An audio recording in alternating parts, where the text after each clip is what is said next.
Good morning to all. आज का हमारा जो टॉपिक है उसका नाम है सेंट्रल डोगमा। तो सबसे पहले हम देखेंगे यहाँ पर बीएससी सेकेंड ईयर का ये टॉपिक है सेंट्रल डोगमा कि सेंट्रल डोगमा क्या होता है। सबसे पहले देखिए कि जो सेंट्रल डोगमा है ये इसकी जो डिस्कवरी है वो वॉटसन और क्रिक नाम के साइंटिस्ट थे। उन्होंने सबसे पहले 1958 के अंदर सेंट्रल डोगमा की डिस्कवरी की थी, मतलब कि इसके बारे में एक्सप्लेन किया था। इन्होंने क्या बताया कि जो सेंट्रल डोगमा है ये एक ऐसी प्रोसेस होती है, या इन्होंने एक्सप्लेन किया कि ये एक ऐसी प्रोसेस है जो क्या बताती है, एक्सप्लेन करती है ट्रांसक्रिप्शन एंड ट्रांसलेशन की जो प्रोसेस होगी। यहाँ पर जो सेंट्रल डोगमा है ये क्या एक्सप्लेन करती है, ट्रांसक्रिप्शन तथा ट्रांसलेशन से रिलेटेड जो भी प्रोसेस यहाँ पर होगी उसे एक्सप्लेन करने का काम करती है। तथा आगे देखते हैं कि सेंट्रल डोगमा के अंदर क्या होता है कि जो सेंट्रल डोगमा है ये एक ऐसा प्रोसेस है जिसके अंदर क्या किया जाता है, जेनेटिक इंफॉर्मेशन का क्या किया जाता है, फ्लो होता है। मतलब कि इसके अंदर बताया गया है कि वॉटसन और क्रिक ने यहाँ पर बताया कि जो सेंट्रल डोगमा के अंतर्गत जेनेटिक यानी जो ट्रांसक्रिप्शन और ट्रांसलेशन की प्रोसेस है इसके थ्रू जेनेटिक इंफॉर्मेशन का जो वन वे फ्लो होता है, मतलब एक दिशीय जो प्रवाह होता है उसे क्या कहा जाता है, यहाँ पर सेंट्रल डोगमा कहा जाता है। अब देखिए सेंट्रल डोगमा में क्या होता है कि यहाँ पर हम देखेंगे इसके अंदर बहुत से प्रोसीजर होते हैं जिसके थ्रू क्या होता है, जेनेटिक इंफॉर्मेशन का यहाँ पर फ्लो होता है। तो सबसे पहले देखेंगे हम यहाँ पर डीएनए से डीएनए का बनना। क्या कहा हमने, डीएनए से डीएनए के फॉर्मेशन की जो प्रोसेस होती है वो क्या कहलाती है, यहाँ पर रेप्लिकेशन कहलाती है। हमने क्या कहा कि जो डीएनए से डीएनए के यहाँ पर डीएनए के द्वारा अपनी ही रेप्लिका या कॉपी का तैयार करना क्या कहलाता है, यहाँ पर डीएनए रेप्लिकेशन कहलाता है। उसके बाद में देखते हैं डीएनए से आरएनए की फॉर्मेशन की जो प्रोसेस होती है वो यहाँ पर क्या कहलाती है, ट्रांसक्रिप्शन कहलाती है। हमने देखा डीएनए से डीएनए का बनना रेप्लिकेशन कहलाता है और डीएनए से आरएनए के निर्माण की क्रिया ही क्या कहलाती है, यहाँ पर ट्रांसक्रिप्शन कहलाती है। मतलब कि डीएनए से अगर डीएनए का फॉर्मेशन होगा तो भी यहाँ पर क्या देखा जाएगा, जेनेटिक इंफॉर्मेशन का फ्लो देखा जाएगा, या एक दिशीय वन वे फ्लो या फिर एक दिशीय प्रवाह देखा जाएगा। और यहाँ पर डीएनए से अगर आरएनए का बन रहा है, डीएनए से अगर आरएनए का फॉर्मेशन हो रहा है तो यहाँ पर भी क्या देखा जा रहा है कि यहाँ से भी जेनेटिक इंफॉर्मेशन का ही फ्लो हो रहा है। मतलब डीएनए से आरएनए का फॉर्मेशन हो रहा है, वो प्रोसेस क्या कहला रही है, यहाँ पर ट्रांसक्रिप्शन कहला रही है। आगे देखते हैं हम कि डीएनए से आरएनए बन गया ट्रांसक्रिप्शन के द्वारा। अब आरएनए से प्रोटीन के फॉर्मेशन की जो प्रोसेस होती है, आरएनए से प्रोटीन के निर्माण की या फॉर्मेशन की प्रोसेस क्या कहलाती है, ट्रांसलेशन कहलाती है। लेकिन यहाँ पर देखा जाता है कि जो एक टेमिन नाम के साइंटिस्ट थे उन्होंने ये बताया कि जेनेटिक इंफॉर्मेशन का केवल एक दिशा यानी वन वे फ्लो ही नहीं होता है, इनका रिवर्स फ्लो भी देखा जाता है। किस तरीके से, जो टेमिन नाम के साइंटिस्ट थे उन्होंने बताया कि आरएनए से डीएनए का बनना क्या कहलाता है, यहाँ पर रिवर्स ट्रांसक्रिप्शन कहलाता है। कि आरएनए से जेनेटिक इंफॉर्मेशन का वापस डीएनए के अंदर कन्वर्ट होना ही क्या कहला रहा है, यहाँ पर रिवर्स ट्रांसक्रिप्शन कहलाता है। तो मतलब क्या हो रहा है, यहाँ पर जेनेटिक जो इंफॉर्मेशन है उसका रिवर्स फ्लो हो रहा है। तो ये जो प्रोसीजर है यहाँ पर इन जेनेटिक इंफॉर्मेशन का फ्लो होना किसके थ्रू, ट्रांसक्रिप्शन, ट्रांसलेशन और जो रेप्लिकेशन के द्वारा जेनेटिक इंफॉर्मेशन का जो यहाँ पर ट्रांसफर होगा, ये प्रोसेस यहाँ पर क्या कहलाती है, सेंट्रल डोगमा कहलाती है। और सेंट्रल डोगमा के बारे में सबसे पहले किसने बताया था, जो वॉटसन और क्रिक नाम के साइंटिस्ट थे उन्होंने सबसे पहले सेंट्रल डोगमा के बारे में बताया। अब देखते हैं हम डीएनए रेप्लिकेशन के बारे में। तो डीएनए रेप्लिकेशन क्या होता है, यहाँ पर डीएनए के मॉलिक्यूल से सेल्फ का सिंथेसिस किया जाना। मतलब कि एक डीएनए का मॉलिक्यूल है वो अगर अपने आप की जैसी ही एक कॉपी और सिंथेसाइज कर लेता है, एक कॉपी का और फॉर्मेशन कर लेता है, तो उसे क्या कहते हैं, यहाँ पर डीएनए रेप्लिकेशन कहते हैं। या हम कह सकते हैं सिंपल वे में कि डीएनए के द्वारा अपनी ही रेप्लिका या कॉपी का तैयार करना क्या कहलाता है, डीएनए रेप्लिकेशन कहलाता है। डीएनए रेप्लिकेशन की जो प्रोसेस होगी, यहाँ पर डीएनए के थ्रू अपनी ही एक कॉपी का फॉर्मेशन किया जाएगा और ये जो प्रोसेस होगी वो क्या कहलाती है, यहाँ पर डीएनए रेप्लिकेशन या रेप्लिकेशन कहलाती है। तो अब देखते हैं कि डीएनए जो रेप्लिकेशन है इसके अंदर क्या होता है कि डीएनए के द्वारा अपनी एग्जैक्ट कॉपी का फॉर्मेशन किया जाता है, और ये जो एग्जैक्ट कॉपी होगी ये क्या करती है, यहाँ पर जो डीएनए के हेरिडेटरी कैरेक्टर्स होते हैं, जो आनुवांशिक जो कैरेक्टर्स है उनको क्या करती है, कंट्रोल रखने का काम करती है। मतलब कि अगर हम इसकी एग्जैक्ट कॉपी का फॉर्मेशन कर रहे हैं तो उसके अंदर भी वही जेनेटिक इंफॉर्मेशन अवेलेबल होगी जो कि उसके पेरेंट डीएनए के अंदर प्रेजेंट थी। अब आगे हम देखते हैं कि ये तो था हमारा डीएनए रेप्लिकेशन के बारे में। अब देखते हैं कि जो डीएनए रेप्लिकेशन की प्रोसेस है ये जनरली दोनों में ही पाई जाती है, कि प्रोकैरियोट्स में भी पाई जाती है और यूकैरियोट्स के अंदर भी पाई जाएगी। तो ये जो प्रोसेस है प्रोकैरियोट्स एंड यूकैरियोट्स दोनों के अंदर पाई जाती है। और ये जो रेप्लिकेशन की प्रोसेस है इसे करने के लिए यहाँ पर हम देखते हैं कि 3 मेथड के थ्रू, पहले तो डीएनए की नेचर जानी गई थी कि ये डीएनए किस नेचर का होता है। इसके लिए 3 मॉडल दिए गए थे कि ये बताने के लिए कि जो डीएनए होता है डबल स्टैंडर्ड वो किस प्रकार से बना होता है। तो इसका फॉर्मेशन होगा तो उससे पहले हमें 3 इसकी जो प्रोसेस है वो पढ़नी होगी। यहाँ पर सबसे पहले होती है, एक तो होती है कंजर्वेटिव फर्स्ट, सेकंड होती है सेमी कंजर्वेटिव और थर्ड होती है यहाँ पर डिस्पर्सिव। सबसे पहले है जो कंजर्वेटिव मेथड है, इसका मतलब क्या होता है यहाँ पर कि जो डीएनए स्ट्रैंड होते हैं, यहाँ पर किसी भी नए डीएनए के फॉर्मेशन के लिए अगर डीएनए का फॉर्मेशन होगा तो उसकी नेचर कैसी होगी, कंजर्वेटिव टाइप की होगी। और कंजर्वेटिव में क्या होगा कि दोनों जो डीएनए स्ट्रैंड होंगे वो न्यूली सिंथेसाइज किए जाते हैं। और ये न्यूली सिंथेसाइज जो डीएनए होंगे, ये जो न्यूली सिंथेसाइज डीएनए होंगे वो किस तरीके से बनेंगे कि यहाँ पर ओल्ड पेरेंट से जो डीएनए होगा ये यूज में ना लेकर एक कंप्लीट ही नए डीएनए का, न्यू डीएनए स्ट्रैंड्स का क्या किया जाता है, यहाँ पर सिंथेसिस किया जाता है। और ये दोनों स्ट्रैंड आपस में कोइल्ड होकर क्या करेंगे, एक न्यू डीएनए का फॉर्मेशन करेंगे। ये क्या कहलाता है, यहाँ पर कंजर्वेटिव टाइप का डीएनए कहलाता है, जो कि कंप्लीटली कैसा होता है, न्यूली सिंथेसाइज होता है। अब सेकंड देखते हैं यहाँ पर सेमी कंजर्वेटिव टाइप। कौन सा, सेमी कंजर्वेटिव टाइप डीएनए। तो सेमी कंजर्वेटिव टाइप की डीएनए में क्या होगा यहाँ पर कि इसका मानना होता है कि ये जो डीएनए होंगे, इस प्रकार के जो डीएनए होते हैं, इसके रेप्लिकेशन के दौरान अगर हम देखते हैं कि इसके रेप्लिकेशन के दौरान कि डीएनए के जो दोनों स्ट्रैंड होंगे, जो पेरेंटल डीएनए से जो डीएनए के दोनों स्ट्रैंड होंगे उसके अंदर से क्या होता है कि एक डीएनए तो कैसा होता है, न्यूली सिंथेसाइज किया जाता है, और एक डीएनए है वो कहाँ से आता है, ओल्ड डीएनए से आता है। मतलब कि 50% तो क्या होगा, न्यूली सिंथेसाइज होगा और 50% डीएनए होगा वो कि ओल्ड पेरेंटल जो डीएनए होगा वहां से लिया जाता है। तो इस प्रकार की डीएनए को जिसके अंदर एक स्ट्रैंड तो कैसा हो, एक स्ट्रैंड तो न्यूली सिंथेसाइज हो और एक ओल्ड सिंथेसाइज डीएनए हो, ये क्या कहलाता है, सेमी कंजर्वेटिव डीएनए कहलाता है। अब इसके अलावा देखते हैं एक नेचर और होती है किसकी, डीएनए की, वो होती है डिस्पर्सिव टाइप, वो होती है डिस्पर्सिव टाइप। तो डिस्पर्सिव टाइप के डीएनए में क्या होगा यहाँ पर कि इस प्रकार का डीएनए जब इसका सिंथेसिस होगा तो यहाँ पर देखा जाता है कि ये जो डीएनए होता है ये कंप्लीटली ना तो सिंथेसाइज होता है न्यूली, ना ही कंप्लीटली ओल्ड डीएनए से लिया जाएगा। मतलब कि इस डीएनए का जब सिंथेसिस होगा तो इसमें क्या होता है कि जो डीएनए के फ्रेगमेंट्स होते हैं, जो डबल स्टैंडर्ड डीएनए है, इसके जो फ्रेगमेंट्स होंगे वो क्या होते हैं, बीच बीच में से ब्रेक हो जाते हैं।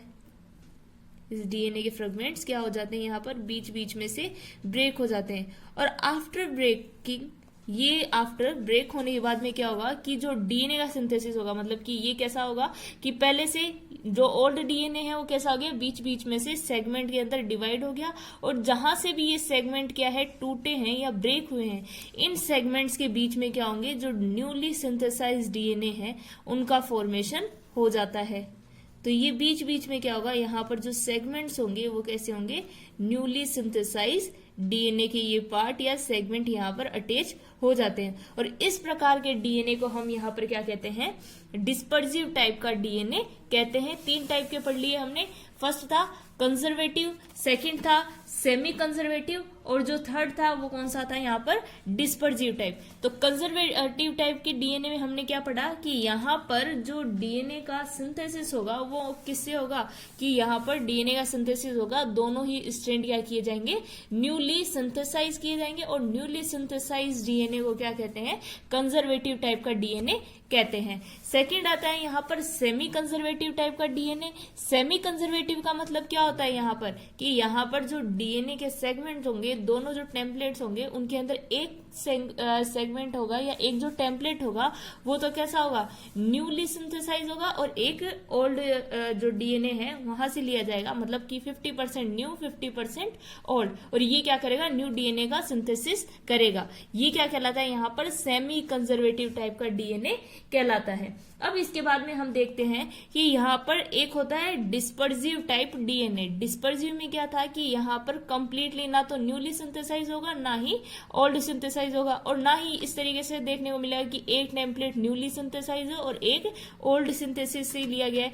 तो यहाँ पर क्या होगा कि जो ओल्ड डीएनए है वही क्या होता है, जगह जगह से सेगमेंट्स में या फ्रेगमेंट्स में ब्रेक हो जाता है, और ये जो ब्रेक होकर क्या करता है, यहाँ पर बीच में जो ब्रेक हुए स्पेस है वहां पर न्यूली सिंथेसाइज डीएनए का फॉर्मेशन हो जाता है। तो हम ये कह सकते हैं कि ये जो डीएनए होगा डिस्पर्सिव टाइप का, ये किसका कॉम्बिनेशन या किसका मिक्सचर होता है, ये ओल्ड और न्यू दोनों प्रकार के डीएनए सेगमेंट्स का मिक्सचर होता है।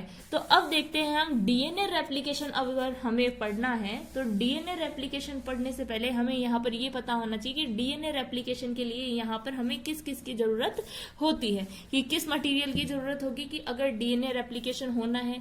तो यहाँ पर देखिए कि ये जनरली प्रोकैरियोट्स और यूकैरियोट्स, सबसे पहले तो ये ध्यान में रखेंगे, ये दोनों के अंदर ही पाई जाएगी।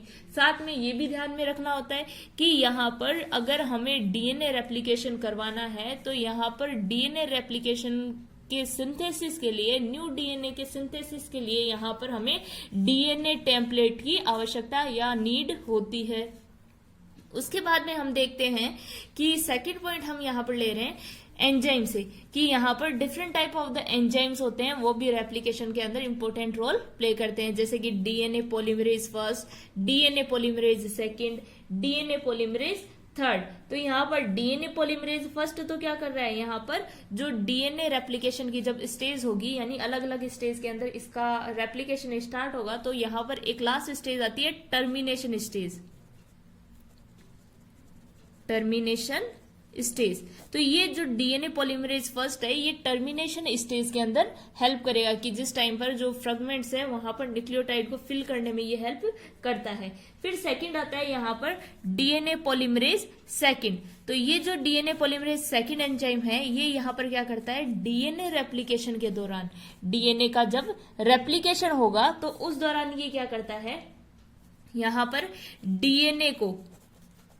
डीएनए को रिपेयर करने का काम करता है, कि अगर किसी भी कारण से डीएनए में किसी भी जगह पर क्या हो जाता है, डैमेज हो जाता है, तो उस डैमेज को क्या करता है, डीएनए पॉलीमरेज सेकंड है, उस डैमेज को रिपेयर करने का काम करेगा। फिर आता है यहाँ पर थर्ड डीएनए पॉलीमरेज थर्ड। तो डीएनए पॉलीमरेज थर्ड क्या करेगा, यहाँ पर 5 प्राइम टू, यहाँ पर क्या करेगा, ये 5 प्राइम टू 3 प्राइम की तरफ मूव करता है, और ये क्या करता है, जो न्यूली सिंथेसाइज डीएनए का टेम्पलेट है, जो स्ट्रैंड है, उसको रिकॉग्नाइज करने का काम करता है। रिकॉग्नाइज क्यों करेगा, और वहां पर देखने का काम करेगा कि जो भी न्यूक्लियोटाइड है उनकी सिक्वेंसिंग को प्रूफ रीडिंग करने का काम ये करता है। तो प्रूफ रीडिंग क्यों करता है ये, ताकि किसी भी प्रकार की अगर किसी भी टाइप की बीच में मिस्टेक मिले तो ये उसे ठीक करने का काम करता है। किस तरीके से, उसकी प्रूफ रीडिंग करके।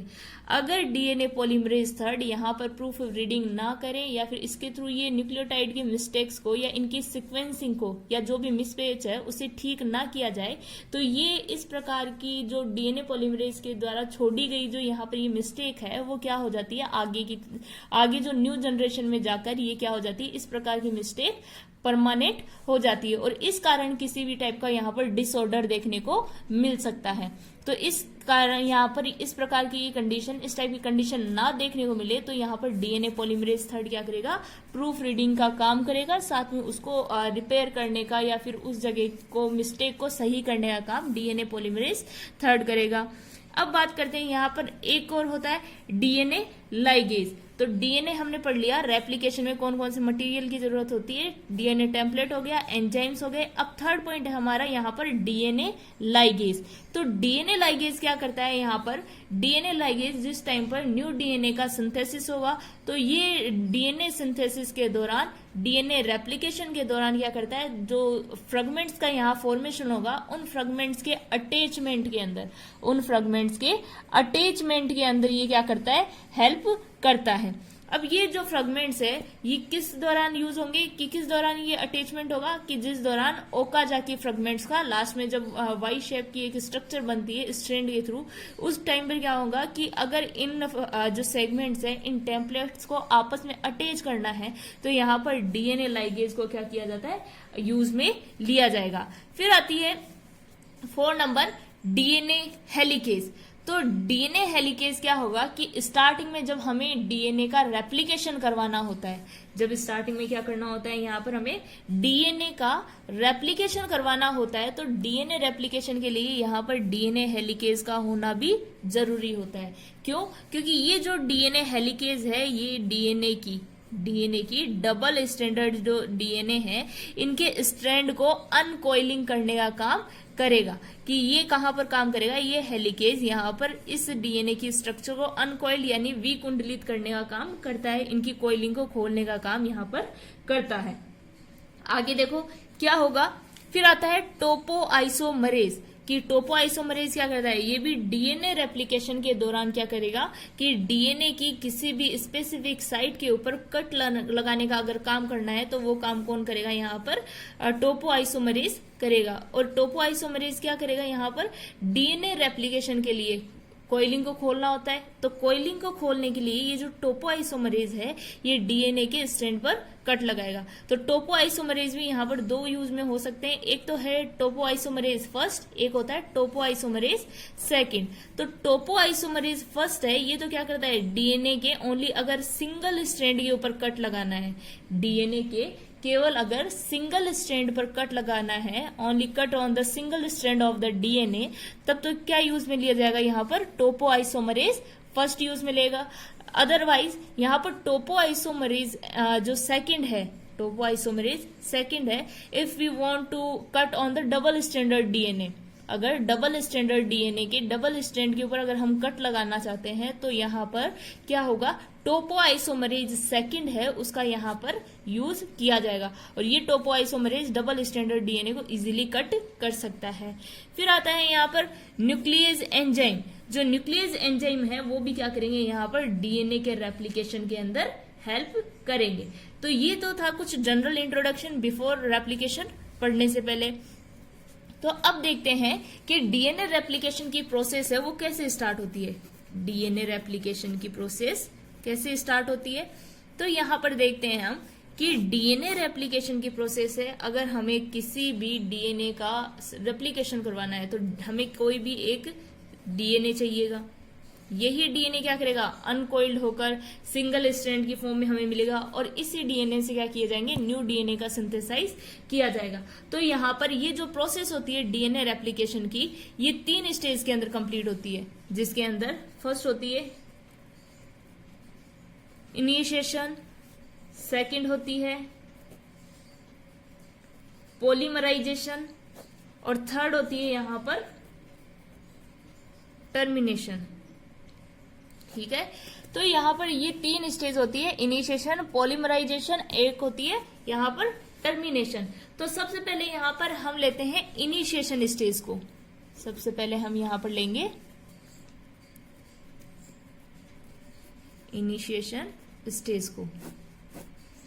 तो इनिशिएशन स्टेज में क्या होता है कि यहाँ पर सबसे पहले रेप्लिकेशन अगर स्टार्ट करना है तो यहाँ पर क्या होगा कि यहाँ पर हमें क्या फॉर्मेशन करना होता है, रेप्लिकेशन बबल या फॉग का फॉर्मेशन करना होता है, जो कि कहाँ पर होगा, एक स्पेसिफिक डीएनए की साइट के ऊपर इसका फॉर्मेशन होता है और ये रेप्लिकेशन साइट कहलाएगी। ठीक है, तो अगर हमें किसी भी प्रोकैरियोट्स या यूकैरियोट्स के अंदर डीएनए का रेप्लिकेशन स्टार्ट करवाना है तो यहाँ पर हमारे पास में जो स्ट्रैंड है, जो यहाँ पर हमारे पास में स्ट्रैंड अवेलेबल है, उसमें क्या होता है कि स्पेसिफिक पॉइंट पाया जाएगा जहां से क्या है कि रेप्लिकेशन की प्रोसेस है स्टार्ट होती है और उस पॉइंट को क्या कहते हैं, ओरिजिन पॉइंट कहते हैं। ठीक है, इसे क्या कहते हैं, ओरिजिन पॉइंट कहते हैं। कि ये जो ओरिजिन पॉइंट होता है ये प्रोकैरियोट्स के अंदर, ध्यान से सुनना कि ये जो ओरिजिन पॉइंट होता है ये प्रोकैरियोट्स के अंदर तो कितना होगा कि सिंगल ओरिजिन पॉइंट पाया जाएगा, वही उसी पॉइंट से हमेशा क्या होता है, रेप्लिकेशन स्टार्ट होता है। लेकिन अगर हम यूकैरियोट्स के कंपैरिजन में पढ़ें कि यूकैरियोट्स में क्या होगा, वहां पर जो ये ओरिजिन पॉइंट होता है रेप्लिकेशन का, ये एक से ज्यादा, एक से अधिक भी रेप्लिकेशन पॉइंट है या ओरिजिन जो पॉइंट होते हैं वो पाए जा सकते हैं कि जहां से क्या हो सके, रेप्लिकेशन की प्रोसेस डीएनए के अंदर स्टार्ट हो सके। क्या कहा, प्रोकैरियोट्स में ओनली सिंगल ओरिजिन पॉइंट पाया जाता है और जो यूकैरियोट्स है उनके अंदर एक से ज्यादा ये ओरिजिन पॉइंट पाए जा सकते हैं। ठीक है, आगे देखते हैं कि हमारे पास में रेप्लिकेशन पॉइंट आ गया कि यहां से क्या करना है, स्टार्ट हमें रेप्लिकेशन स्टार्ट करना है इस ओरिजिन पॉइंट से। तो देखिए यहाँ पर ये जो रेप्लिकेशन के लिए हमारे पास में डबल स्ट्रैंडेड डीएनए है, यहाँ पर ये ओरिजिन पॉइंट है। अब इस ओरिजिन पॉइंट को अलग करने के लिए, इन स्ट्रैंड को अलग करने के लिए यहाँ पर कौन सा एंजाइम आएगा, टोपो आइसोमरेज एंजाइम यहाँ पर आता है। टोपो आइसोमरेज एंजाइम यहाँ पर आकर क्या करेगा कि जो भी ये टर्न किया हुआ या जो कोइल्ड हुआ यहाँ पर डीएनए स्ट्रैंड है, यहाँ पर क्या करेगा, एक स्मॉल कट लगाने का काम करेगा।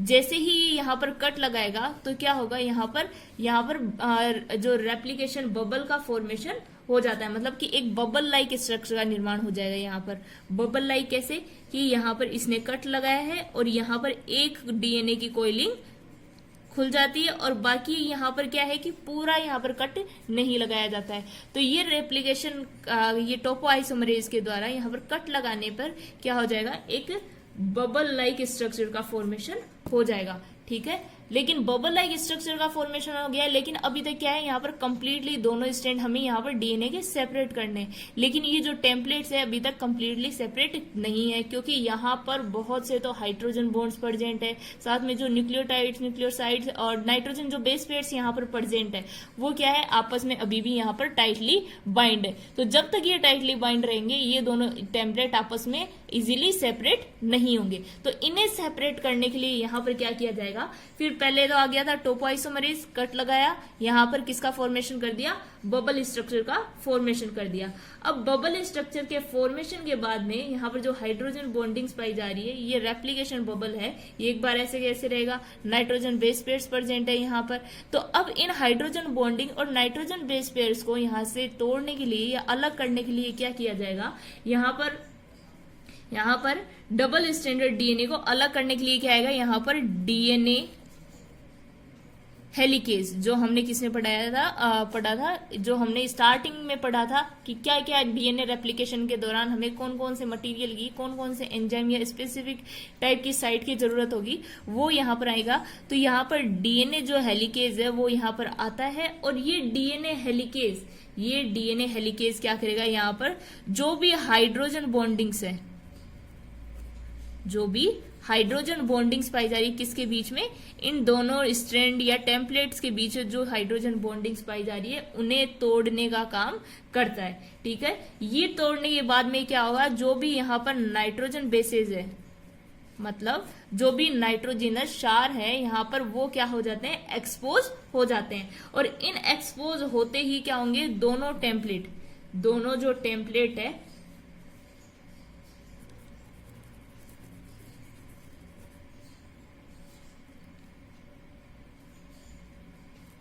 दोनों जो टेम्पलेट है वो क्या करेंगे, यहाँ पर सेपरेट होना स्टार्ट करते हैं, लेकिन फिर भी क्या है, ये इजीली सेपरेट नहीं हो पाते हैं। तो इन्हें सेपरेट करने के लिए यहाँ पर एक specific type of the protein की जरूरत होती है कि अगर यहाँ पर ये बॉन्डिंग्स तोड़ दी गई है, जहां तक हम सोचते हैं यहाँ पर कि यहाँ पर हाइड्रोजन बॉन्डिंग तोड़ दी गई है, नाइट्रोजन बेस पेयर्स अलग हो गए हैं, तो अब तो क्या है, ये इजीली दोनों टेम्पलेट सेपरेट हो जाने चाहिए। लेकिन फिर भी क्या है कि जिस दौरान इन्हें अलग किया जाएगा, ये सेपरेट होने लगेंगे, तो क्या होता है कि यहाँ देखने को मिलता है कि ये दोनों जो टेम्पलेट है वापस कॉन्टेक्ट में आकर क्या होते हैं, कोइल्ड होने की कोशिश करते हैं, या कभी कभी क्या हो जाती है, यहाँ पर कोइलिंग भी हो जाती है। तो ये कोइलिंग ना हो, यहाँ पर वापस कुंडलन ना हो, तो इस कुंडलन को रोकने के लिए यहाँ पर एक प्रोटीन होती है SSB प्रोटीन, जिसे सिंगल स्ट्रैंड बाइंडिंग प्रोटीन भी कहा जाता है, जिसे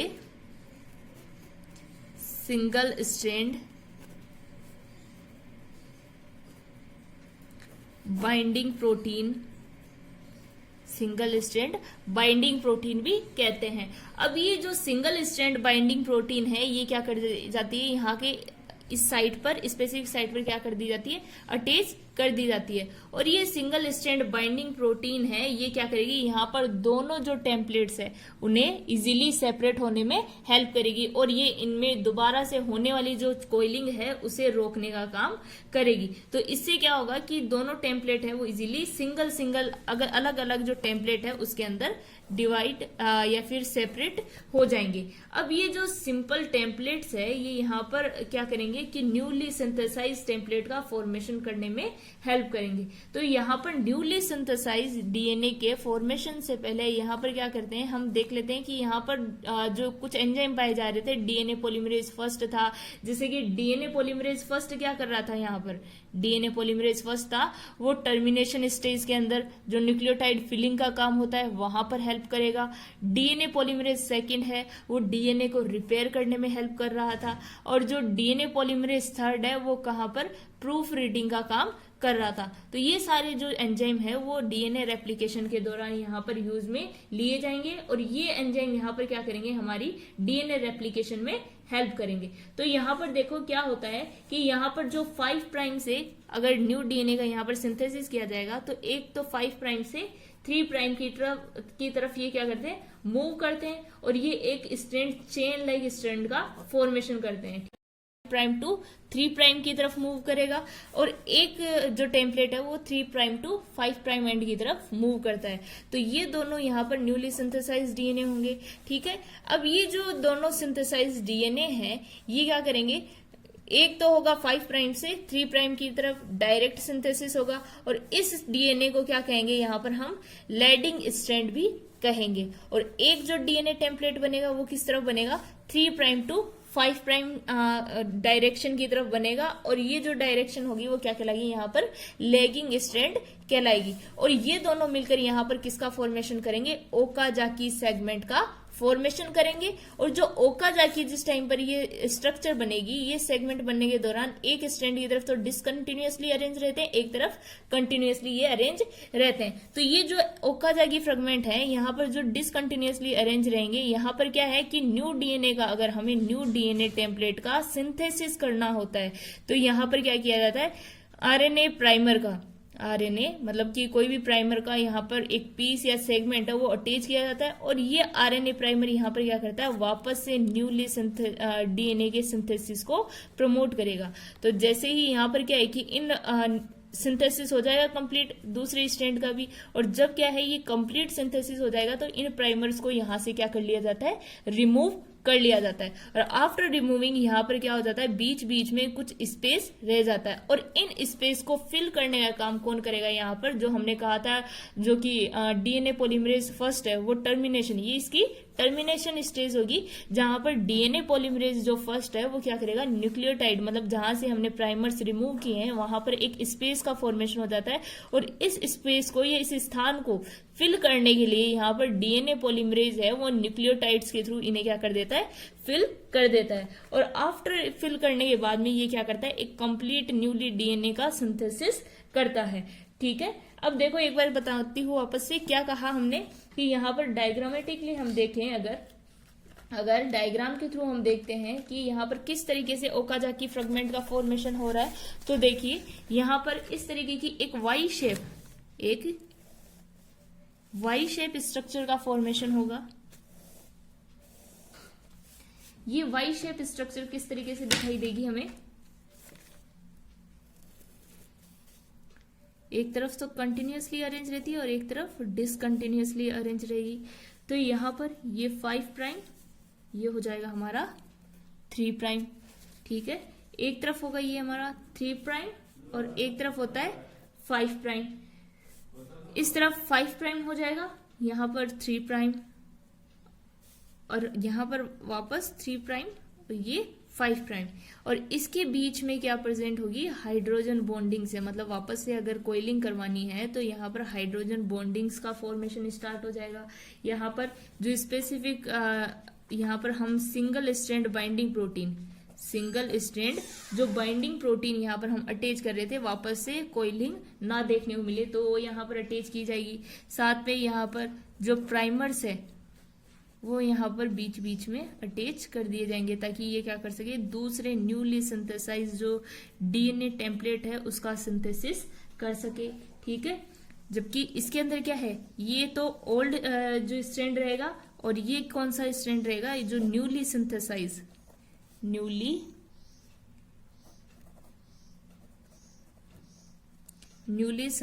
जो डीएनए स्ट्रैंड होगा ये वो स्ट्रैंड होगा, ठीक है। अब आगे देखते हैं इसके अंदर, इधर भी सेम वही ओल्ड स्ट्रैंड रहेगा और इस तरफ कौन सा रहेगा, न्यू स्ट्रैंड रहेगा। अब यहां पर देखते हैं कि जो कंटिन्यूअसली जो डीएनए टेम्पलेट है वो अरेंज रहता है, उस टेम्पलेट को तो हम यहां पर क्या कहते हैं, लेडिंग, उस टेम्पलेट को हम क्या कहते हैं यहाँ पर, लेडिंग स्ट्रैंड कहते हैं, जो कि कैसे अरेंज रहता है, कंटिन्यूअसली अरेंज रहता है। और एक ये जो डिसकंटिन्यूअसली अरेंज रहेगा जिसके बीच बीच में प्राइमर्स है, इनको रिमूव करने के बाद में बीच बीच में जहां स्पेस पाया जाएगा, इस स्ट्रैंड को हम क्या कहेंगे यहां पर, लेगिंग स्ट्रैंड कहते हैं। और ये स्ट्रैंड कैसे अरेंज रहेगा, यहां पर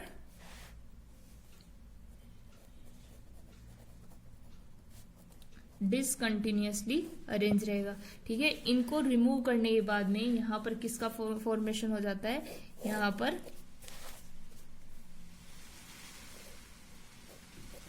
ओकाजाकी फ्रैगमेंट्स, ओकाजाकी फ्रैगमेंट्स का फॉर्मेशन हो जाता है। और ये क्या कहलाता है, यहाँ पर ओकाजाकी फ्रैगमेंट कहलाता है। क्या कहा हमने, ये यहाँ पर जब कंप्लीट ये प्रोसेस होगी तो उस दौरान रेप्लिकेशन कैसा होगा, हमेशा 5 डायरेक्शन से 3 प्राइम एंड की तरफ और एक कहां पर 3 प्राइम टू 5 प्राइम में होगा। और दूसरी जो अपोजिट साइड में है वहां पर क्या होगा कि न्यूली सिंथेसाइज जो डीएनए है उसका फॉर्मेशन होगा आफ्टर जब प्राइमर यहां पर ऐड कर दिया जाएगा, ठीक है। तो यहाँ जो टर्मिनेशन स्टेज होगी लास्ट में, वहां पर क्या होगा, डीएनए पॉलीमरेज वर्क करेगा, ठीक है। और ये डीएनए पॉलीमरेज क्या करेगा, यहाँ पर न्यूक्लियोटाइड के थ्रू जो प्राइमर का रिप्लेसमेंट यहां से किया जाएगा, यहां से प्राइमर्स को हटाया जाएगा, तो उस दौरान इन प्राइमर्स को रिमूव कर दिया जाता है। और प्राइमर्स को रिमूव करने के बाद में ये जो प्राइमर है ये एक न्यू चेन का सिंथेसिस करेंगे। और न्यू चेन का सिंथेसिस के साथ में, न्यू चेन का जिस टाइम पर सिंथेसिस होगा तो इसके साथ में ये क्या करते हैं, यहाँ पर जो स्पेस बाकी रहेगा वहां पर किसका फॉर्मेशन करते हैं, न्यूक्लियोटाइड्स के थ्रू इन स्पेस को फिल कर देते हैं। और यहाँ पर स्मॉल स्पेस को ये जो फिल कर रहे हैं इसमें क्या होंगे, डीएनए लाइगेज को जोड़ दिया जाता है और डीएनए लाइगेज इनको आपस में अटैच करने का काम करेंगे। और यहाँ पर बीच बीच में हाइड्रोजन बॉन्डिंग्स का और जो नाइट्रोजन बेस पेयर्स है, न्यूक्लियोटाइड है, वो वापस से क्या हो जाते हैं, जुड़ना स्टार्ट हो जाते हैं। और इसके बाद में हमें क्या होता है कि इसके सामने एक कंप्लीट न्यूली सिंथेसाइज चेन देखने को मिलेगी। और ये कंप्लीट न्यूली सिंथेसाइज जो चेन है ये वापस से जो न्यू डीएनए का सिंथेसिस किया जाएगा या फिर डीएनए की अपनी एक नई रेप्लिका का या अपनी एक कॉपी का फॉर्मेशन किया जाएगा, वो इसके द्वारा किया जाएगा। तो ये जो प्रोसेस है वो क्या कहलाएगी, आपकी डीएनए रेप्लिकेशन कहलाएगी।